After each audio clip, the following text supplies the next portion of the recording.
రాహుల్ గాంధీ బాగా ఫ్రస్ట్రేషన్కు గురైన తర్వాత తాను ఏదో సాధిస్తానని ఎక్కడ ఎన్నికలు జరిగితే అక్కడ కాలుకు బలపం కట్టుకొని నేను ఏదో ఉద్ధరిస్తా అని వెళ్తా ఉన్నాడు. ఒక్క ఉదాహరణ మాత్రం చెప్పదలుచుకున్నా.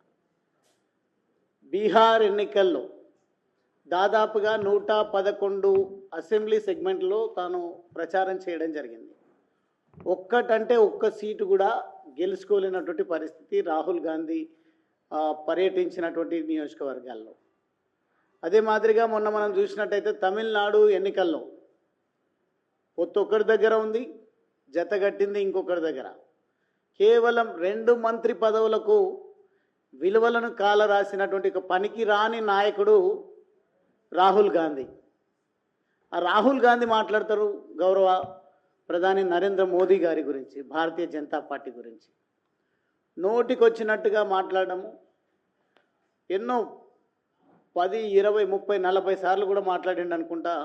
రాజ్యాంగానికి విరుద్ధమైనటువంటి మాటలు రాహుల్ గాంధీ.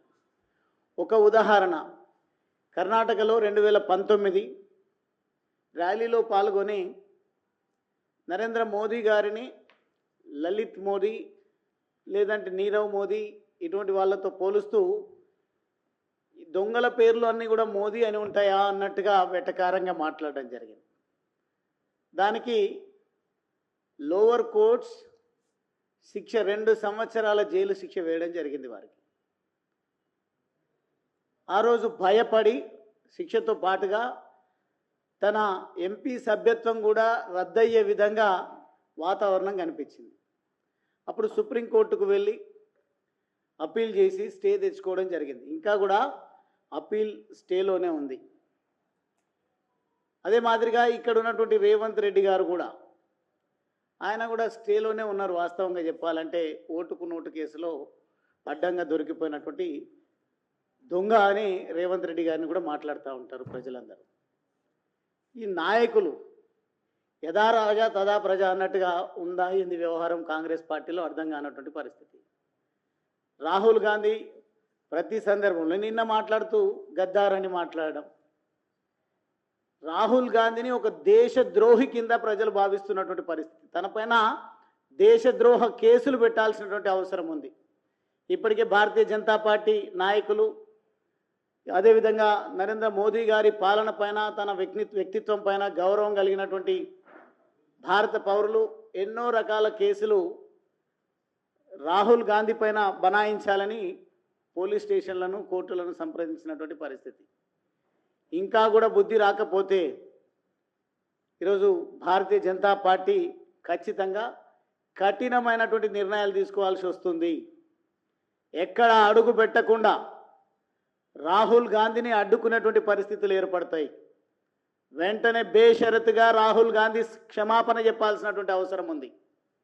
ఈరోజు ప్రపంచమంతా కూడా కీర్తిస్తూ ఉంది నరేంద్ర మోదీ గారి పాలనను, తన వ్యక్తిత్వాన్ని. ఏ దేశానికి వెళ్ళినా, ఇటలీకి వెళ్తే ఇటలీ ప్రధాని మన భాషలో, హిందీ భాషలో మాట్లాడుతూ వ్యక్తిత్వం గురించి మాట్లాడడం జరిగింది, హార్డ్ వర్క్ గురించి మాట్లాడడం జరిగింది. కేవలం ప్రజలను మభ్యపెట్టే మాటల జోన నేను ప్రధాని అయితా అని పగటి గలలు అంటా ఉన్నాడు రాహుల్ గాంధీ. ఎంపీగా ఓడిపోయినటువంటి పరిస్థితి.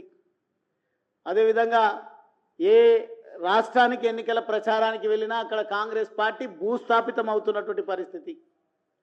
కాంగ్రెస్ పార్టీ అంటేనే ప్రజలు పట్టించుకోలేనటువంటి పరిస్థితులు ఏర్పడ్డాయి. అటువంటి పార్టీకి నాయకుడిగా ఉంటూ ఏదో ఆ పార్టీ అధికారంలోకి వస్తుంది, ఈ తిట్ల పురాణంతోనే అధికారంలోకి వస్తామని ఒక భ్రమలో ఉన్నట్టుగా కనిపిస్తూ ఉంది. సక్సెస్ అయ్యి ఉండొచ్చు రేవంత్ రెడ్డి, ఎందుకంటే గతంలో బీఆర్ఎస్ ప్రభుత్వం, టీఆర్ఎస్ ప్రభుత్వం ప్రజలకు ఇచ్చినటువంటి హామీలను మరిచి నోటికి వచ్చినటువంటి మాటలు అటువంటి వాళ్ళను మాట్లాడడం వల్ల ఈయన ఏదో శుద్ధపూస అనుకొని ప్రజలు భావించిండ్రో ఏందో కానీ గందరగోళానికి గురయ్యిండ్రు. ఇక్కడ కాంగ్రెస్ పార్టీకి ఓట్లు వేసిండ్రు, కాదనడం లేదు. ఆ ఓట్ల విషయంలో మాట్లాడే ప్రతి సందర్భంలో కూడా ఓట్ చోరీ అని ఒకసారి మాట్లాడతారు, చౌకీదార్ అని ఇంకోసారి మాట్లాడతారు, టీ అమ్ముకునేవాడని ఇంకోసారి మాట్లాడతారు.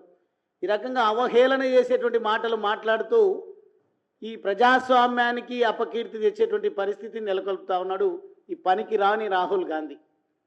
అందుకే ఎక్కడ చూసినా సోషల్ మీడియా వేదికలలో హేమంత్ బిశ్వ శర్మకు సంబంధించినటువంటి అస్సాం గౌరవ ముఖ్యమంత్రి గారి ఏ రకంగా నీ నుంచి పక్కకు తప్పుకున్నాడో, నీ పనికి రాని నాయకత్వం నుంచి విముక్తి చెందిండో నీ కుక్క కథ చెప్తే అర్థమవుతుంది. అట్లా కుక్కలాగా మొరుక్కుంటూ పోతా ఉన్నాడు రాహుల్ గాంధీ.